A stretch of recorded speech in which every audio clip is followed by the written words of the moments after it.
thoughts. You have Jaron Ennis, who, by the way, didn't fight for this title. He just received it in the mail, and I don't know where we just give titles away. Like, there's nothing respectable about that. I hope he doesn't walk around with that around his waist. I hope he's not taking pictures of it. I hope it's not on his Instagram or anything like that, because you did not fight for it. If you didn't fight for it, there's really nothing to brag about. If somebody gifted it to you, which it was gifted to you, there's really nothing to brag about. Again, the powers that be. Why Jaron Ennis? There's other guys at 147 pounds that could easily. I know you might be saying, "Well, he was up the bat and he was a next contender." That's not what I'm talking about right now. I'm talking about politics. Why are we giving it to Jaron Ennis? Because we're going to crown him the next king at 147.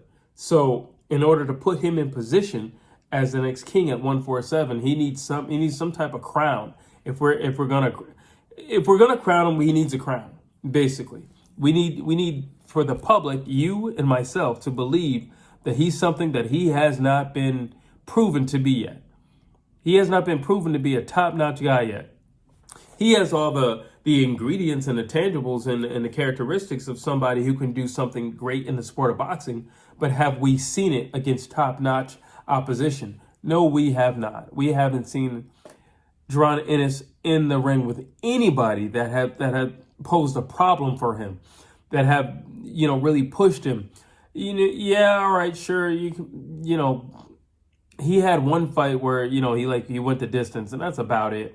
But quite frankly, I think when it comes to guys who fight like Jaron Ennis, you're kind of expected to be spectacular every time you step in the ring, and it's kind of like upping yourself. Well, I don't know. I did one backflip last time. I guess I have to do two backflips while throwing a left hook. You know what I'm saying? You got to up that. You got to step it up. And I think he pushes himself in the ring to do that. But if Jaron Ennis actually fought as if the crowd weren't there, and he just went in there to beat his guy, however he just, wanted to beat him, but it wasn't to please the crowd, I think he would look great in every fight, especially with the opposition that he's been in the ring with, because they're not top-notch opposition. Let's just call it spade a spade. They're not top-notch opposition.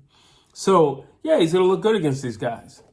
And, we already know that egg that is Earl Spence has been cracked.